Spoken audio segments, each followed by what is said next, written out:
الحمد لله رب العالمين والصلاة والسلام على أشرف الأنبياء والمرسلين وعلى آله وصحبه ومن استنى بسنته إلى يوم الدين. اللهم اجعلنا منهم ومن الذين آمنوا وعملوا الصالحات وتواصوا بالحق وتواصوا بالصبر. آمين يا رب العالمين. ثم أما بعد فأعوذ بالله من الشيطان الرجيم. بسم الله الرحمن الرحيم. رب اشرح لي صدري ويسر لي أمري واحلل عقدة من لساني يفقهوا قولي. اللهم ثبتنا عند الموت بلا الہ الا اللہ. اے ہمارے اللہ، ہمیں ہماری موت پر کلمہ لا الہ الا اللہ پر ثابت قدم رکھیے. آمین یا رب العالمین. الحمدللہ مسلمانوں کے نئے سال کا آغاز ہونے والا ہے. محرم کا مہینہ، اس کے اوپر کچھ بات کر لیتے ہیں. محرم الحرام، جس کو شہر اللہ بھی کہا جاتا ہے. اللہ کا بہت ہم پر اپنا کرم ہے کہ اللہ نے ہمیں ایسے دین کا حصہ بنایا ہے جس میں اللہ تعالیٰ نے سرٹن دن، مہینے، اوقات، راتیں ایسی رکھی ہیں کہ جس میں اللہ تعالیٰ نے ان کو اسپیشل بنایا تاکہ ہم ان کے اندر عبادت کر کے اپنی کمی کو دور کر سکیں، اپنے گناہوں کی معافی مانگ سکیں، اپنی نیکیوں میں اضافہ کر سکیں. محرم کا مہینہ اسلامی کیلنڈر کا پہلا مہینہ ہے. اس کو اسلامی کیلنڈر کا پہلا مہینہ اس لیے بنایا گیا، ذی الحجہ کے آخری دنوں میں مکہ سے مدینہ کی طرف ہجرت کا آغاز ہوا تھا. مدینہ آنے کے بعد نئے مہینے کا جو چاند نکلا تھا وہ محرم الحرام کا چاند تھا. اس لیے رسول اللہ صلی اللہ علیہ وسلم نے صحابہ سے مشورہ کر کے واقعہ ہجرت کو اسلامی سال کی ابتدا قرار دیا. اور کیونکہ پہلا چاند مدینہ میں محرم کا نکلا تھا تو محرم کو اسلامی کیلنڈر کا پہلا مہینہ لکھا گیا. یہ ڈیٹیل ہمیں صحیح بخاری کی جو شرح ہے، ایکسپلینیشن ہے فتح الباری، اس میں مل جاتی ہے. محرم کے لٹرل میننگز ہوتے ہیں فوربیڈن یعنی کہ ممنوع، سیکرڈ مقدس، عظمت والا. یہ وہ مہینہ ہے جس کی اہمیت آپ کو احادیث سے پتہ چلتی ہے. سنن نسائی میں حدیث آتی ہے، آپ صلی اللہ علیہ وسلم نے فرمایا، افضل الصیام بعد شہر رمضان شہر اللہ المحرم وافضل الصلاۃ بعد الفریضہ صلاۃ اللیل. آپ صلی اللہ علیہ وسلم نے فرمایا، رمضان کے بعد سب سے بہترین صیام یعنی روزے اللہ کے مہینے محرم کے مہینے کے روزے ہیں، اور فرض نماز کے بعد بہترین نماز رات کی نماز ہے یعنی کہ تہجد. ہم جانتے ہیں کہ 4 مہینے ان 12 مہینوں کے اندر حرمت والے ہیں، سیکریڈ ہیں، جو کہ پہلا مہینہ محرم ہے، پھر 7th 11th اور 12th کنزیکٹیو ایک ساتھ 3 حرمت والے مہینے آتے ہیں. ذی القعدہ، ذی الحجہ، محرم اور رجب، یہ چاروں اسلامی کیلنڈر میں سیکرڈ منتھس، حرمت والے مہینے ہیں. یہ 4 حرمت والے مہینے ذی القعدہ، ذی الحجہ، محرم اور رجب اسلام سے پہلے بھی حرمت والے تھے. جو مکہ والے تھے وہ پہلے 3 مہینوں میں حج اور چوتھے میں عمرہ کرتے تھے.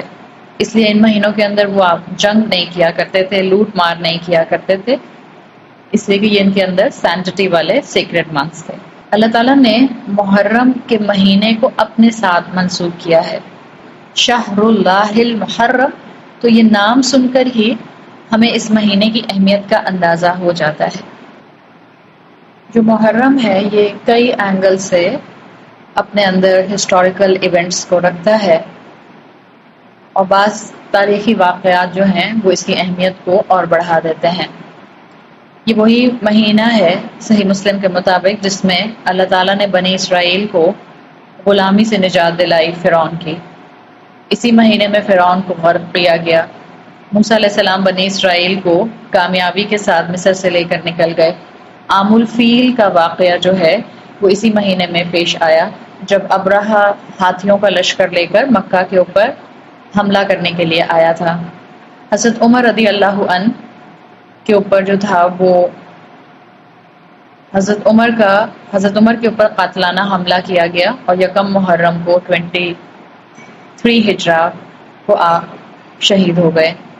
حضرت حسین اپنے خاندان کے بہت سے افراد کے ساتھ 10 محرم کو میدان کربلا میں شہید ہوئے۔ تو بہت سے واقعات، تاریخی واقعات اس دن کے ساتھ کنیکٹڈ ہیں۔ یہ جو حرمت والے مہینے ہیں، ان کے بارے میں تفسیر ابن کثیر میں یہ لکھا گیا ہے کہ ویسے تو تمام حالات کے اندر، پورے سال کے اندر اللہ کی نافرمانی کرنا پسندیدہ نہیں ہے، پورے سال اللہ کی نافرمانی نہیں کی جا سکتی، لیکن ان حرمت والے مہینوں میں نافرمانی کرنے سے میکسیمم بچنا چاہیے، اس لیے کہ ان مہینوں کے اندر برائی جو ہے وہ بڑا گناہ بن جاتی ہے۔ یعنی برائی کرنا تو ہمیشہ برا ہوتا ہے، لیکن ان مہینوں میں برائی کرنا بڑا گناہ ہوتا ہے۔ ابن عباس رضی اللہ عنہ کے مطابق ان مہینوں میں گناہ انسان پر بڑے بڑے برڈن لے کر آتا ہے۔ ابن عباس واضح کرتے ہیں کہ بالکل جیسے اللہ نے اپنی مخلوقات میں کچھ کو ایلیٹ رکھا ہے، جیسے اللہ تعالیٰ نے اپنی مخلوقات میں فرشتوں کو خاص رکھا اپنے کاموں کے لیے، اللہ تعالیٰ نے اپنی مخلوقات میں انسان کو اشرف المخلوقات رکھا، پھر اللہ نے انسانوں میں ایلیٹ کلاس رکھی جیسے کہ انبیاء اور رسول، پھر اللہ تعالیٰ نے مختلف سپیچ پیٹرن بنائے اور ان سب تمام میں اللہ تعالیٰ نے اپنے کلام کو، ذکر اللہ کو اہمیت دی۔ اللہ نے زمین کے اندر کچھ حصے، کچھ سپیسز خاص رکھی جیسے کہ مساجد۔ اسی طرح مہینوں میں اللہ تعالیٰ نے اہمیت کے پوائنٹ آف ویو سے رمضان کو سلیکٹ کیا۔ اسی طرح اللہ تعالیٰ نے مہینوں کے اندر اہمیت کے پوائنٹ آف ویو سے حرمت والے 4 مہینوں کو سلیکٹ کیا جن میں محرم بھی موجود ہے۔ دنوں کے اندر اللہ تعالیٰ نے جمعے کے دن کو اہمیت کا حامل بنایا۔ راتوں کے اندر اللہ تعالیٰ نے لیلۃ القدر کو سال میں 1 مرتبہ اہم بنایا اور ہر رات تہجد کے وقت کو اللہ تعالیٰ نے اہمیت دی۔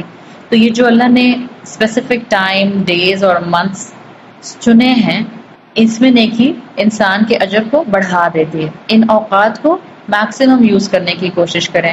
محرم کا مہینہ آ رہا ہے، اپنی پچھلی زندگی کو ہم مڑ کر دیکھتے ہیں تو بہت سی زندگی ماضی ہو گئی اور ماضی میں بہت سی غلطیاں بھی ہم سے ہو گئیں۔ یہ ہر آنے والا بہترین اپرچونٹی کا مہینہ، دن، گھڑی ہمیں موقع دیتا ہے کہ ہم اپنی ماضی کی غلطیوں کو ریکٹیفائی کر کے اچھے طریقے سے آگے نیکیوں میں بڑھ سکیں۔ محرم کے مہینے میں جتنی نیکیاں کی جا سکتی ہیں، جتنے نوافل پڑھے جا سکتے ہیں، جتنے نیک کام کیے جا سکتے ہیں، اس کو میکسیمم کرنے کی کوشش کریں، اور یقیناً نیکیوں میں افضل ترین نیکی روزہ رکھنا ہے۔ تو جتنے روزے رکھ سکتے ہیں اس مہینے میں روزے رکھیں۔ ہاں، لیکن اگر آپ کے قضا روزے، فرض روزے کی قضا رہتی ہے، پہلے وہ فرض روزوں کی قضا